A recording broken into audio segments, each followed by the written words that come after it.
Get on your knees and clean that up, girl. That's where your kind belongs. Richard Sterling's voice cut through Le Chateau's crystal silence. The billionaire towered over the black waitress as red wine dripped from his overturned glass. "I said on your knees!" Diane Carter's hands trembled, but her voice stayed steady. "Sir, I can clean this." "Don't talk back!" Sterling's face flushed crimson. "I own half this city. You're nothing!" The marble floor reflected chandelier light as Diane slowly knelt, her uniform soaking up wine. Sterling's leather shoes gleamed inches from her face. Then he did the unthinkable. The billionaire leaned down and spat directly onto her forehead. Saliva slid down her cheek as gasps echoed through the dining room. "Remember your place." But Sterling had just made the biggest mistake of his life. Because sometimes the person you think is powerless holds all the cards. Have you ever seen someone's worst moment become their final moment? 3 months earlier, Diane Carter's alarm buzzed at 5:30 a.m. in her modest Queens apartment. The morning light filtered through thin curtains as she rolled out of bed with military precision. No wasted movements, no hesitation. She walked to her kitchen counter where a stack of surveillance photos lay scattered beside her coffee maker. Richard Sterling's face stared back at her from a dozen different angles, entering his Manhattan penthouse, stepping out of his Maserati, shaking hands with men whose names appeared on terrorist watch lists. The coffee aroma filled the small space as Diane studied the latest intelligence briefing. Sterling Enterprises had moved $50 million through offshore accounts in the past 6 months. Money that traced back to weapons deals with organizations that wanted Americans dead. Her encrypted phone buzzed with a text from Detective Sarah Mitchell, her CIA handler. "Phase 2 approved. Restaurant placement confirmed. Stay sharp." Diane walked to her bedroom closet and pulled out a crisp black uniform, white collar, black skirt, sensible shoes, the outfit of a Le Chateau waitress. She'd worn designer suits to brief senators, tactical gear to raid compounds, but this simple uniform would be her most important disguise yet. Standing before her bathroom mirror, she practiced the submissive posture she'd perfected over weeks of training. Eyes down, shoulders slightly hunched, voice soft and apologetic. Everything opposite to her natural, commanding presence. The woman in the mirror looked like someone who could be dismissed, ignored, underestimated. Perfect. Le Chateau sat on Manhattan's Upper East Side like a gleaming jewel, its floor-to-ceiling windows revealing crystal chandeliers and tables draped in white linen. Diane had studied every corner of this restaurant through surveillance footage. She knew which tables had the best acoustics for recording conversations, which angles avoided security cameras, where emergency exits led. The lunch crowd was Sterling's favorite hunting ground. Every Tuesday and Thursday at exactly 12:30 p.m., he claimed his corner booth, Table 7, where he could see everyone while keeping his back to the wall. Old habits from a man who'd made too many enemies. But Sterling thought his enemies were business rivals and disgruntled employees. He had no idea the federal government had been watching him for 2 years. Maria Santos, a fellow waitress, showed Diane around the staff areas during her first week. The kitchen bustled with controlled chaos. Orders flying, plates clattering, the sizzle of pans over open flames, the scent of garlic and fresh herbs mixed with the sharp tang of wine vinegar. "Table 7 is the worst," Maria whispered as they restocked napkins. "That billionaire thinks he owns the place, treats us like dirt, especially." She glanced at Diane's skin color and lowered her voice further. "Especially girls like us." James Wellington, the restaurant manager, was a thin British man who spoke in clipped tones and wore his servility like cologne, thick and obvious. During a staff meeting, he made Sterling's preferences crystal clear. "Mr. Sterling expects perfection. No delays, no mistakes, no attitude. He's not just a customer, he's an investor. 15% ownership means he gets whatever he wants whenever he wants it." The other servers nodded knowingly. They'd all felt Sterling's wrath at some point. Sarah, a young Latina server, had been reduced to tears when Sterling complained about her accent being unprofessional. Marcus, one of the few black servers, had been banned from serving Sterling's table after the billionaire claimed he looked suspicious. Diane absorbed every detail while maintaining her cover. She memorized staff schedules, customer patterns, and security protocols. But most importantly, she studied Richard Sterling himself. He arrived each Tuesday in a different luxury car, today a silver Maserati, last week a black Bentley. His personal security detail always swept the restaurant first, checking exits and positioning themselves at strategic points. Sterling treated these precautions like a game, enjoying the attention and the fear. His business associates ranged from legitimate defense contractors to men who spoke in coded language about shipments and transfers. Diane's trained ear caught fragments of conversations about Senate votes, classified contracts, and payments to offshore accounts. The restaurant's wealthy clientele provided perfect cover for Sterling's meetings. Conversations about stock portfolios and summer homes in the Hamptons masked discussions of weapons deals and political bribes. Champagne glasses clinked while blood money changed hands. During her second week, Diane witnessed Sterling's treatment of staff firsthand. A young server accidentally brushed against Sterling's chair while clearing the adjacent table. Sterling's reaction was swift and vicious. "Watch where you're going, you clumsy fool. Do you know how much this suit costs? More than you make in a year." The server, barely 20 years old, stammered apologies while Sterling continued his verbal assault. Other diners looked uncomfortable but said nothing. Wellington appeared instantly, smoothing over the situation with free desserts and promises that it won't happen again. This was Sterling's kingdom, and everyone in it knew their place. Diane's CIA training had prepared her for many scenarios, but nothing quite like this. She'd interrogated terrorists, survived firefights, and gone months undercover in hostile territories, but enduring daily humiliation while serving soup and salad tested different muscles entirely. Her apartment became a sanctuary where she could drop the act. After each shift, she'd transmit intelligence to her handlers using encrypted communication devices hidden in everyday objects.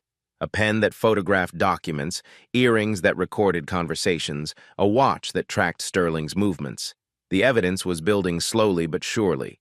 Financial records, recorded conversations, photographs of meetings with known terrorists. Each piece of the puzzle brought them closer to dismantling Sterling's network and saving lives. But the personal cost was mounting too. 3 months of swallowing pride, accepting disrespect, and pretending to be powerless was wearing on her soul. Every night she reminded herself why it mattered. Tomorrow would bring another day of serving the man who funded terror while playing the role of respectable businessman. And Diane would be ready. The lunch rush at Le Chateau moved like clockwork until Richard Sterling's voice shattered the elegant calm. "Are you deaf or just stupid? I said no ice in my water." Diane had been serving Sterling's table for exactly 43 seconds when his first attack came. She'd placed the crystal water glass beside his bread plate, following standard service protocol. The ice cubes clinked softly against expensive crystals. "I apologize, Mr. Sterling. Let me get you—" "Don't apologize, just fix it." His cold gray eyes swept over her dismissively. "And next time, listen when someone's talking to you." The businessman sitting across from Sterling, Senator Morrison's chief of staff, shifted uncomfortably in his chair. He'd come to discuss defense contracts worth $200 million. Instead, he was watching Sterling humiliate restaurant staff. Diane returned with fresh water, no ice. Her hands remained steady despite the familiar burn of injustice. 3 months of this treatment, and her CIA training was the only thing keeping her from responding. "Better," Sterling said without looking up from his menu. "Maybe you people can learn after all." The phrase hit like a slap. You people. The same dismissive language he'd used dozens of times before, always delivered with that particular tone that made clear exactly what he meant. But today felt different. Sterling's stress levels were elevated. Diane could read the signs. His defense contracts were under federal review. His offshore accounts had been flagged by international banking authorities. Unknown to him, his entire criminal network was unraveling, which made him more dangerous and more reckless. "We'll start with the lobster bisque," Sterling announced, snapping his menu shut. "And make sure it's actually hot this time. Your kitchen seems to have temperature control issues." Diane nodded professionally. "Of course, sir, and for you, Mr. Patterson?" Patterson, the chief of staff, ordered quickly, clearly wanting to minimize interaction. These men had serious business to discuss, and Sterling's treatment of the staff was making him nervous. As Diane walked away, she heard Sterling's voice drop to conversational level. Her enhanced hearing, trained through years of intelligence work, caught every word. "The senator's vote is guaranteed," Sterling was saying. "50,000 in his campaign fund, another 100 in his wife's consulting contract. Small price for a $200 million defense deal. Bribery, spoken casually over bread and butter in Manhattan's finest restaurant. Diane's micro-recording device, hidden in her pen, captured every syllable. But she needed more. The names of the defense contractors, the specific weapon systems, the timeline for implementation. She returned with the bisque, placing it carefully before Sterling. The ceramic bowl was precisely 165 degrees. She'd checked personally. Sterling lifted his spoon, tasted, and his face immediately darkened. "This is lukewarm garbage. What's wrong with your kitchen staff? Are they as incompetent as the servers?" The soup was perfect. Diane knew because she'd tested it herself. But Sterling wasn't interested in temperature. He was establishing dominance, asserting control in front of his guest. "I'll have them prepare a fresh bowl immediately," Diane said, reaching for the ceramic dish. Sterling's hand shot out and grabbed her wrist. His grip was firm, possessive, designed to inflict discomfort without leaving marks. "Did I say you could take it away?" His voice was quiet, dangerous. "I said it was garbage. I didn't say I was finished with it." Patterson stared at his own soup, clearly uncomfortable with the display, but he said nothing. Men like him had careers built on saying nothing when powerful people misbehaved. Sterling's grip tightened. "You'll stand right there until I decide what to do with this mess. Maybe that'll teach you people some patience." The pain in Diane's wrist was manageable.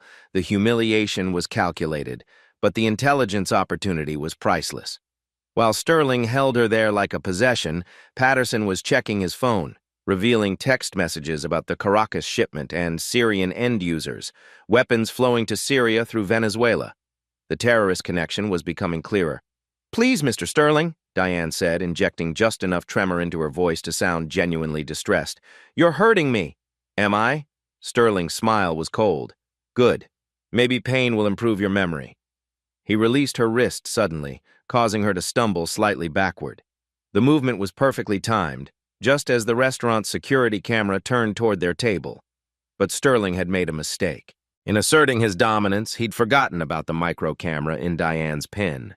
The device had captured every second of his assault, including his admission of enjoying her pain. "Now," Sterling continued, "take this swill back to your kitchen and tell them to try again. And if they screw up a third time, maybe we'll discuss your employment status."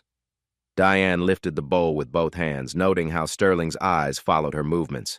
He was enjoying this. The power, the control, the ability to humiliate someone without consequences. Or so he thought. As she walked toward the kitchen, Diane heard Patterson's nervous voice. "Richard, perhaps we should discuss the contracts more privately." "Nonsense," Sterling replied loudly enough for nearby tables to hear. "These people are invisible. They don't matter. Now, about those Syrian buyers." The words hung in the air like a confession. Sterling's arrogance was making him careless, his prejudice making him stupid. He was discussing international weapons trafficking in a public restaurant because he genuinely believed the staff were beneath notice. In the kitchen, Diane quickly uploaded the recorded conversation to her encrypted server. Patterson's text messages, Sterling's bribery admission, the Syrian connection, all documented and transmitted to federal prosecutors within minutes. Chef Rodriguez looked up from his prep station. "The soup was at perfect temperature. I checked it myself." "I know," Diane said quietly. "He's not interested in the soup." She returned with an identical bowl, same temperature, same seasoning. Sterling tasted it theatrically, nodded approval, and resumed his conversation as if she'd ceased to exist. But Diane continued listening. Over the next hour, she gathered names, dates, financial details, and shipping schedules. Sterling's entire terrorist financing operation laid bare over lobster and wine. The irony was perfect. His prejudice, his need to assert dominance over people he considered inferior, was providing federal investigators with everything they needed to destroy him. As the lunch meeting concluded, Sterling left his customary 15% tip, calculated to the penny, delivered with condescending precision. "Better service next time," he said, not looking at Diane. "Maybe you'll work your way up to compete eventually." Patterson hurried away, clearly disturbed by what he'd witnessed, but Sterling lingered, savoring his dominance display. "You know what your problem is?" he said, standing close enough that other diners couldn't hear. "You people think you deserve respect, but respect is earned. And frankly, I don't see anything worth respecting here." Diane kept her eyes down, her posture submissive, her voice carefully modulated. "Yes, sir. Thank you for the feedback." "That's better," Sterling smiled. "Humility suits you. Remember that." He walked away, leaving Diane standing beside the empty table with its scattered crumbs and wine stains. To everyone watching, she was just another service worker who'd been put in her place.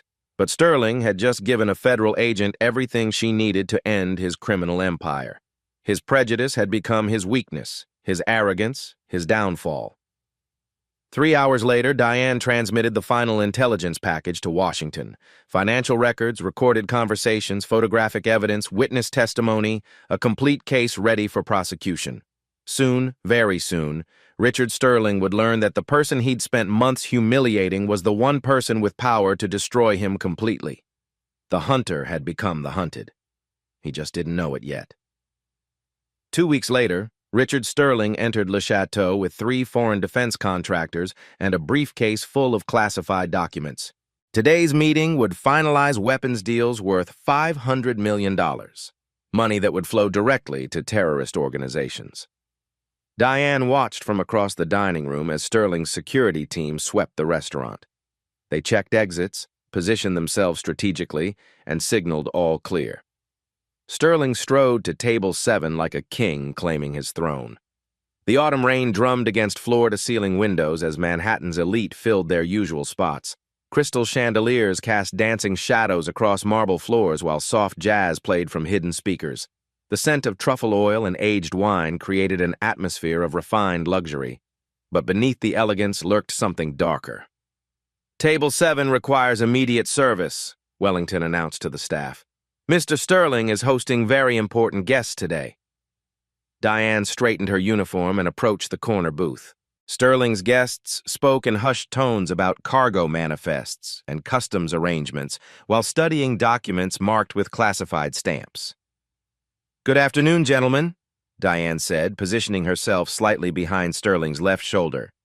"May I start you with beverages?" Sterling didn't acknowledge her presence. He continued discussing Syrian rebel factions with a man whose accent suggested Eastern European origins. Another guest, clearly Middle Eastern, showed photographs of weapons stockpiles on his phone. "We'll need the usual," Sterling finally said without looking up, "and make sure the soup course is properly heated this time. Your kitchen's incompetence nearly ruined my last meeting." Diane had served Sterling dozens of times over 3 months. Every interaction followed the same pattern: dismissal, condescension, and carefully calculated humiliation. But today felt different. The stakes were higher, the tension thicker. She returned with beverages and Sterling's favorite appetizer course. The conversations continued around her as if she were furniture. Details about shipping routes through Venezuela, contact codes for Syrian buyers, payment schedules through offshore accounts. Her micro-recording devices captured everything while she maintained perfect service facade. "The soup course, gentlemen," Diane announced 20 minutes later, placing bowls of butternut squash bisque before each guest. The ceramic was precisely heated, the garnish artfully arranged. Sterling lifted his spoon and tasted, his expression immediately soured. "This is barely warm," he declared, loud enough for nearby tables to hear. "How many times do I have to explain basic temperature control?" The soup was 168 degrees, Diane had verified personally. But Sterling's complaint wasn't about temperature. It was about power, control, and the need to assert dominance before his criminal associates. "I apologize, Mr. Sterling. I'll have the kitchen." "You'll stand right there," Sterling interrupted, his voice sharp with authority. "Don't move until I decide what to do about this incompetence." The dining room's energy shifted. Conversations quieted as wealthy patrons turned to observe the unfolding drama. Sterling's guests exchanged uncomfortable glances, but none intervened. "Sir, I can get you fresh soup immediately," Diane offered, keeping her voice respectful despite the burning humiliation. "Did I ask for your suggestions?" Sterling's gray eyes were ice cold. "You people are all the same, making excuses instead of taking responsibility." The phrase hung in the air like poison. You people, delivered with that particular emphasis that made his meaning crystal clear to everyone listening. Your slow, lazy service is exactly why your kind will never amount to anything, Sterling continued, his voice carrying across the restaurant. No work ethic, no attention to detail, no respect for quality.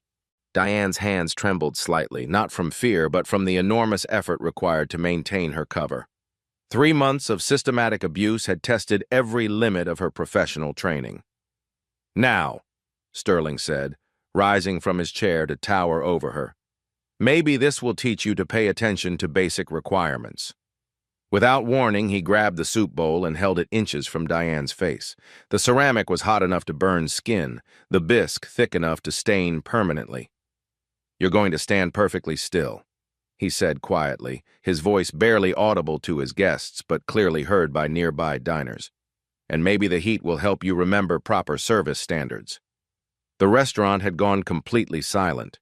Even the jazz music seemed to fade as dozens of witnesses watched Sterling threaten to burn a server's face with hot soup. But then he did something even worse.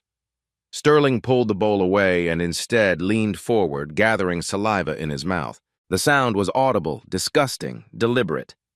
"This is what I think of your pathetic excuse for service," he whispered.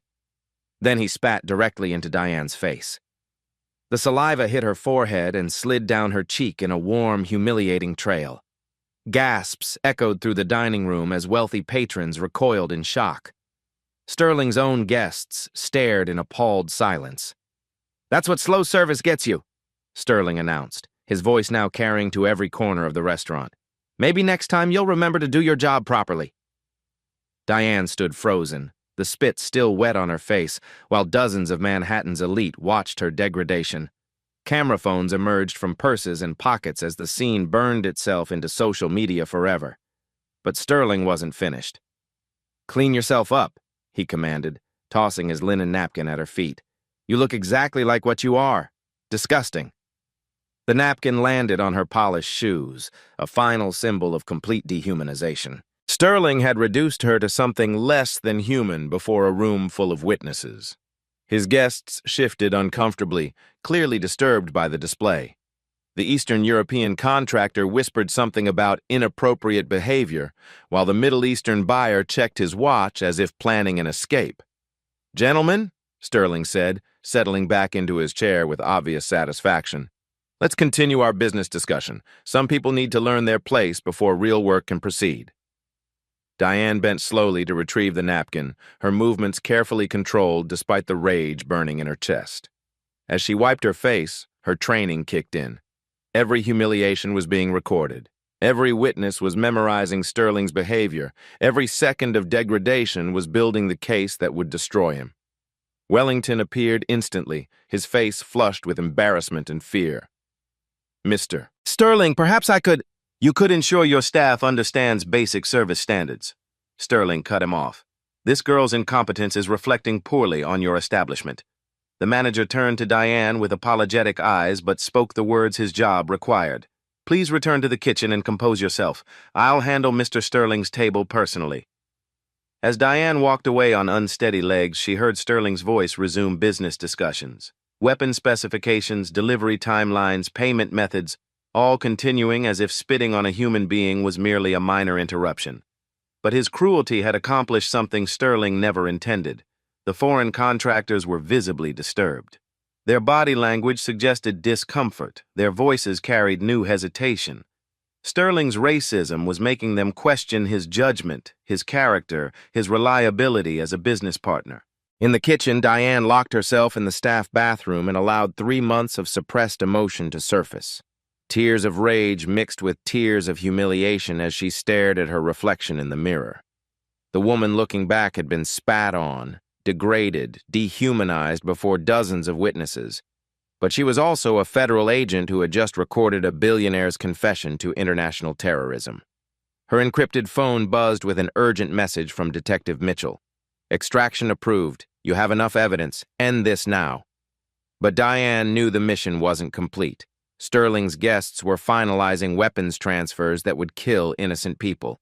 She needed the shipping details, the payment codes, the final pieces of evidence that would shut down the entire network. She cleaned her face, straightened her uniform, and returned to the dining room. Sterling's table was deep in conversation about Syrian logistics and Caracas coordination hubs. For the next hour, she endured additional humiliation while gathering the final intelligence. Sterling seemed energized by his earlier display, becoming more openly cruel with each interaction. "Refill my water," he commanded without looking up. "And try not to spill it this time. Your people's coordination problems are legendary." When she complied perfectly, he found new complaints. "Wrong side of the glass. Don't they teach you anything in whatever schools you attend?" His guests grew increasingly uncomfortable with each racist remark. By the meal's end, 2 of the 3 contractors had expressed serious reservations about moving forward with weapons deals. Sterling's prejudice was destroying his own criminal enterprise. As the meeting concluded, Diane had everything federal prosecutors needed: financial records, shipping manifests, contact information, recorded confessions, a complete intelligence package ready for immediate action. But she also had something else. The viral video footage of Sterling spitting on a black waitress, already spreading across social media platforms with hashtags like #RacistBillionaire and #JusticeForDiane. Sterling had no idea that his moment of cruelest triumph was about to become his complete destruction. The trap was set. The evidence was overwhelming. The public was outraged. Soon, very soon, Richard Sterling would learn that his slow waitress held the power to end his freedom forever. The viral video had been viewed 50 million times by the time Richard Sterling returned to Le Chateau the following Thursday. #JusticeForDiane was trending globally, but Sterling remained oblivious, protected by his bubble of wealth and privilege. He entered the restaurant with his usual arrogance, flanked by bodyguards and radiating entitlement. The dining room felt different today. Conversations hushed when he passed. Staff avoided eye contact. Even regular customers seemed to watch his movements with newfound scrutiny. But Sterling noticed none of it. His mind was focused on the final phase of his weapons deals, the transfers that would net him $200 million in profit. "Table 7, he announced to Wellington, who appeared pale and nervous. "I'm expecting Detective Sarah Mitchell to join me for lunch. Business consultation." Diane felt her pulse quicken. Mitchell was her CIA handler, arriving under deep cover as a private security consultant. The endgame was beginning. Sterling settled into his corner booth and immediately began his familiar routine of dominance and control. "I'll need perfect service today," he told Diane without looking at her. "No delays, no mistakes, no excuses." "Of course, Mr. Sterling," Diane replied, her voice carrying just the right note of submissive compliance. 20 minutes later, Detective Mitchell arrived, dressed in an expensive business suit, carrying a briefcase that contained federal arrest warrants and asset seizure orders. She looked like any other high-powered consultant meeting a wealthy client. "Mr. Sterling," Mitchell said, settling into the booth across from him, "thank you for agreeing to this consultation about your security concerns." "The federal investigation is becoming problematic," Sterling said, diving straight into criminal territory. "I need those evidence files to disappear permanently." Mitchell nodded professionally while the micro-recording devices captured every word. "That can be arranged. But first, I need to understand the full scope of your operations." Sterling's arrogance made him careless.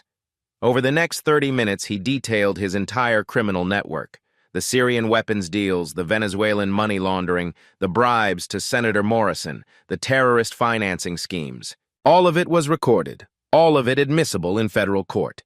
Diane served their meals while gathering the final pieces of evidence.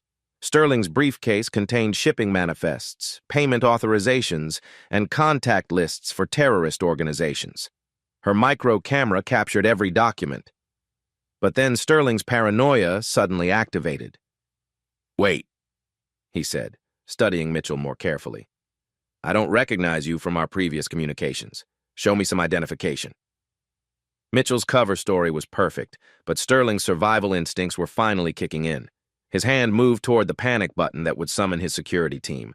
That's when he noticed Diane standing beside their table, no longer the submissive waitress he'd been tormenting for months. Her posture had changed, shoulders back, chin up, eyes meeting him directly for the first time. The transformation was startling, from victim to predator in a single moment. "Richard Sterling," Diane said, her voice carrying absolute authority as she reached into her uniform pocket. "I think it's time we had an honest conversation." Sterling's eyes widened as Diane produced a gold badge and federal credentials. The leather wallet flipped open to reveal Agent Diane Carter, Central Intelligence Agency. The color drained from Sterling's face as the implications hit him like a physical blow. 3 months of racist abuse, systematic humiliation, and careless criminal confessions, all directed at a federal agent with the power to destroy him. "You're under arrest for conspiracy to commit terrorism, international weapons trafficking, money laundering, and bribery of federal officials," Diane continued, her voice carrying across the suddenly silent restaurant. Sterling's mouth opened and closed soundlessly like a fish pulled from water. His hands trembled as he reached for his phone, desperate to call lawyers, fixers, anyone who might save him. "I wouldn't do that," Mitchell said, producing her own federal credentials. "Detective Sarah Mitchell, CIA Counterterrorism Division. This entire conversation has been recorded under federal surveillance authority." The restaurant erupted in chaos. Other diners pulled out phones to record the scene. Staff members gathered to watch Sterling's downfall, and his own security team stood frozen, unsure whether to protect a man being arrested by federal agents. "This is impossible," Sterling whispered, his voice barely audible. "You're just a waitress. You're nobody." "I'm the nobody who's been documenting your terrorist financing for 3 months," Diane replied, producing handcuffs from her pocket. "Every conversation, every document, every racist comment, all evidence in a federal terrorism investigation." Sterling's world crumbled in real time. The woman he'd spat on, humiliated and dehumanized, was a federal agent who could send him to prison for life. His arrogance had blinded him to the most dangerous enemy he'd ever faced. "You have the right to remain silent," Diane began, moving behind Sterling's chair with practiced efficiency. "Anything you say can and will be used against you in a court of law." "Wait!" Sterling's voice cracked with desperation. "This is all a misunderstanding. I never meant—" "You have the right to an attorney," Diane continued, snapping the handcuffs around his wrists with satisfying precision. "If you cannot afford an attorney, one will be provided for you." The clicking of metal on Sterling's wrists echoed through the silent restaurant like a death knell for his empire. Every patron, every staff member, every witness was recording the moment a billionaire's racism became his downfall. Sterling's security team finally moved, but toward the exits instead of their employer. They'd been hired to protect a businessman, not defend a terrorist. Their resignations were immediate and unanimous. "Do you understand these rights as I have read them to you?" Diane concluded, her voice carrying the full weight of federal authority. Sterling nodded weakly, his empire collapsing around him in real time. Financial accounts were being frozen, corporate assets seized, international warrants issued. The man who had commanded respect through fear and money was now just another criminal in handcuffs. As Diane led him toward the restaurant's exit, Sterling caught sight of himself in the mirrored walls. The reflection showed a broken man whose prejudice had destroyed everything he'd built. The same dining room where he'd humiliated a slow waitress was now witnessing his complete defeat. The woman he'd considered beneath notice held absolute power over his future. Justice wasn't just served, it was delivered personally by the person he'd tormented most. Outside, federal agents swarmed Sterling Enterprises' headquarters, while news crews broadcast his perp walk to the world. The viral video of him spitting on Diane played on every screen, ensuring his racist behavior would be remembered forever. Sterling's nightmare was just beginning. Diane's mission was complete. The handcuffs clicked shut around Sterling's wrists as the restaurant erupted in camera flashes and shocked gasps. The same dining room that witnessed his racist cruelty now recorded his complete humiliation. "Please," Sterling whispered, his voice cracking. "This is a misunderstanding. I was having a bad day. I'm not really—" "Not really what?" Diane asked coldly. "Not really a terrorist financier? I have 3 months of evidence proving otherwise." Sterling's legs buckled as reality crashed down. The billionaire who commanded fear through wealth was now stumbling in federal custody. "I can pay you," he said desperately. "50 million, whatever you want. Just make this disappear. Bribing federal agents, Mitchell noted on her tablet. Another felony charge. Wealthy diners recorded every moment of Sterling's downfall. The same people who watched his racist abuse in uncomfortable silence now documented his arrest with obvious satisfaction. Wellington appeared pale and shaking. "Mr. Sterling, I had no idea." "You're fired," Sterling snarled through his humiliation. "I own 15% of this place." "Actually," Mitchell consulted her seizure orders, "you own 0%. All terrorist-connected assets are frozen." Sterling's phone buzzed continuously. News spread like wildfire across social media. Stock prices collapsed, board members resigned, corporate partners terminated contracts within minutes. Outside, crowds gathered on sidewalks. News crews set up cameras while protesters held "Justice for Diane" signs. The viral spitting video played on smartphones held high above cheering masses. Federal agents loaded Sterling into an unmarked SUV. He caught sight of celebrating protesters and felt his remaining dignity evaporate. "This isn't over," he called to Diane. "I have lawyers, connections. You don't know who you're dealing with." "I know exactly who you are," Diane replied, meeting his eyes. "A terrorist financier who thought racism made him untouchable. You were wrong." The SUV pulled away toward federal detention while Sterling's empire burned. Within hours, FBI raids would hit Sterling Enterprises offices in 12 cities. Inside Le Chateau, staff gathered around Diane with awe and vindication. Maria Santos spoke first. "You were CIA this whole time, while he treated you like garbage?" 3 months of racist abuse, Diane confirmed, finally smiling. "Every insult, every "you people" comment recorded for federal prosecutors." Chef Rodriguez emerged, beaming. "That bastard complained about my cooking for months. Turns out the problem was his attitude." Wellington approached nervously. "Agent Carter, I never approved of Sterling's treatment." "You're fired," Diane said simply. "Le Chateau needs management that protects employees." Without Sterling's toxic presence, the restaurant atmosphere felt lighter, cleaner, and hopeful. Staff who endured systematic racism were finally free to work with dignity. Sterling's personal life disintegrated equally fast. Wife Patricia filed emergency divorce papers citing public embarrassment. His children changed names and distanced themselves from the family brand. His country club revoked membership within an hour. Charity boards terminated positions by emergency votes. His name was stripped from buildings and foundations nationwide. The federal detention center had processed wealthy criminals before, but rarely someone whose downfall was so public and satisfying. Guards struggled maintaining professional composure. In his holding cell, Sterling finally understood his situation's magnitude. The woman he humiliated for being too slow had methodically documented every crime. His prejudice had blinded him to his most dangerous enemy. His lawyers calculated the impossibility of defense. Federal terrorism charges carried mandatory minimums. Recorded confessions eliminated plea bargaining. Racist behavior destroyed jury sympathy hopes. News of his arrest spread globally. Sterling became a symbol of entitled racism meeting inevitable justice. The story resonated across cultures, proof that arrogance could bring down even the powerful. Diane's 3 months of suffering exposed a terrorist network worth hundreds of millions. Her patience and professionalism saved countless lives by preventing weapons reaching dangerous organizations. Justice was delivered with precision by the person Sterling underestimated most completely. 6 months later, the federal courthouse in Manhattan buzzed with international media attention as United States versus Richard Sterling began. The case had become a global symbol of justice overcoming racist privilege, drawing reporters from every major news network. The prosecution's evidence was overwhelming. Diane's 3-month undercover operation had produced recordings of Sterling discussing weapons deals with terrorist organizations, photographs of classified documents, and financial records tracing $200 million to Syrian rebel groups and Venezuelan cartels. But the most damaging evidence was the viral video of Sterling spitting on Diane while calling her too slow.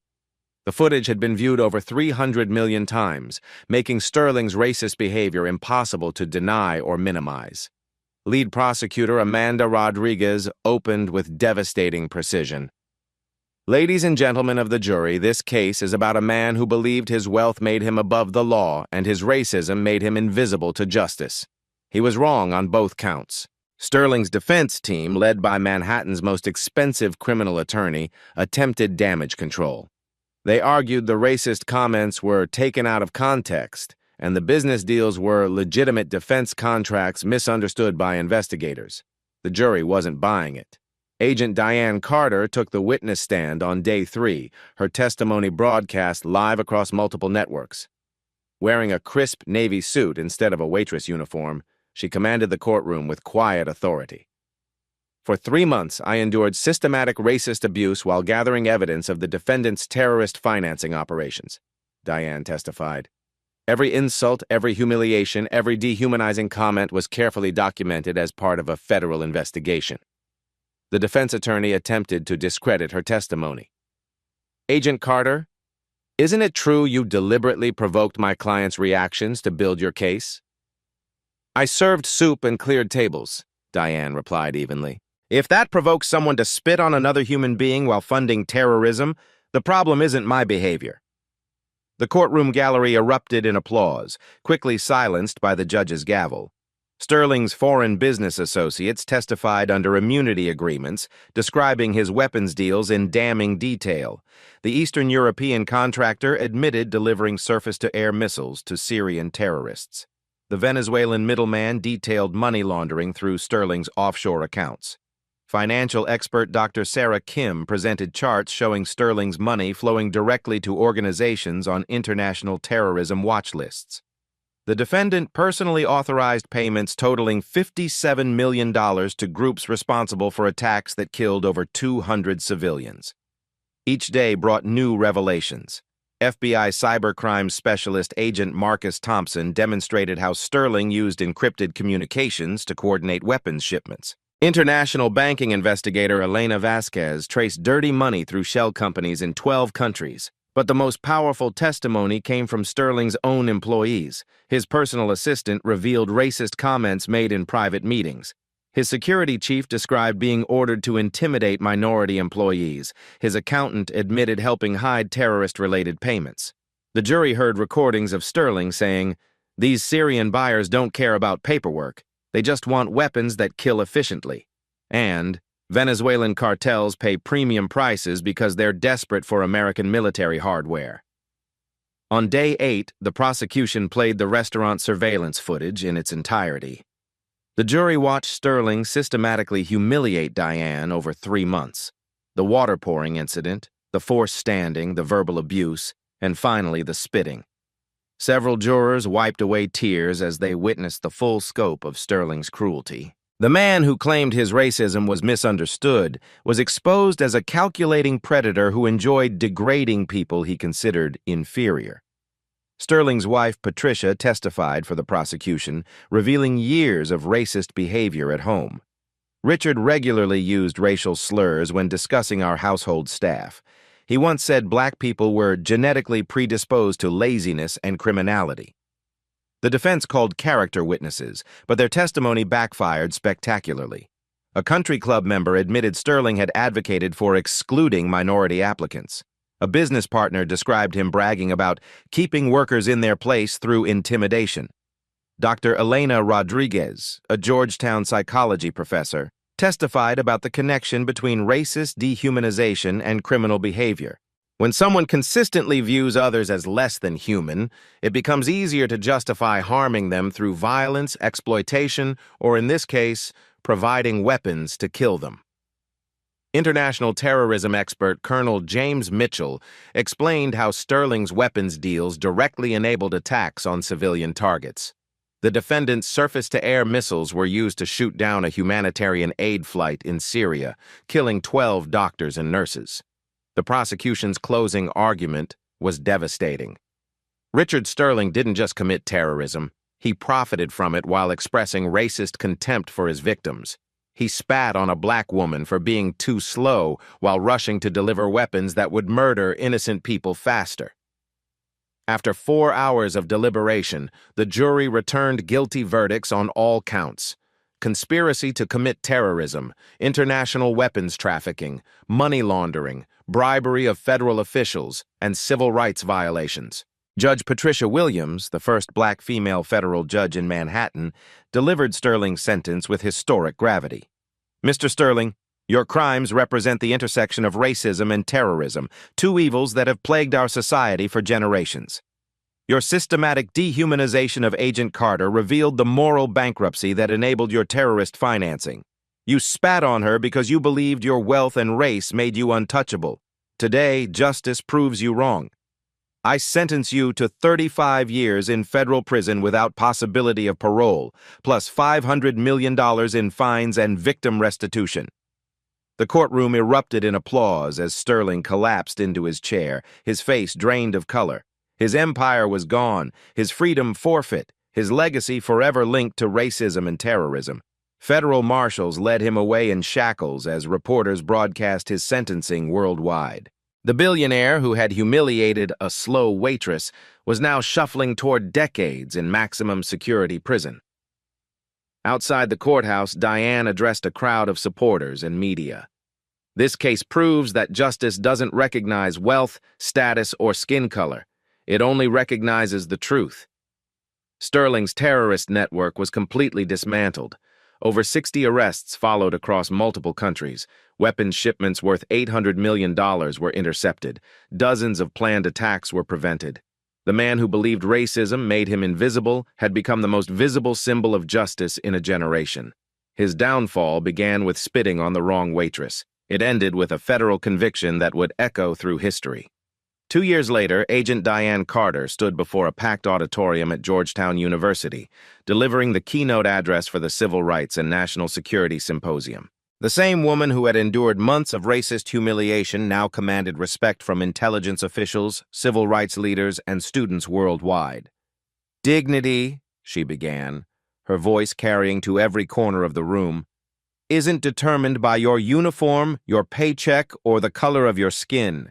It's an inherent right that no amount of wealth or power can legitimately take away." Richard Sterling's maximum security cell at ADX Florence was a universe away from Le Chateau's crystal chandeliers.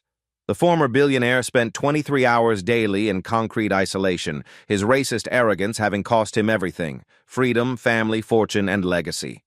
But Sterling's downfall had created systematic change. Le Chateau became a model for workplace dignity under new management. The Justice for Service Workers Act mandated federal hate crime protections. Corporate America implemented bias training programs after losing billions when customers demanded accountability. Diane's CIA promotion to deputy director made her the youngest person ever in the position. Her undercover techniques were now taught worldwide.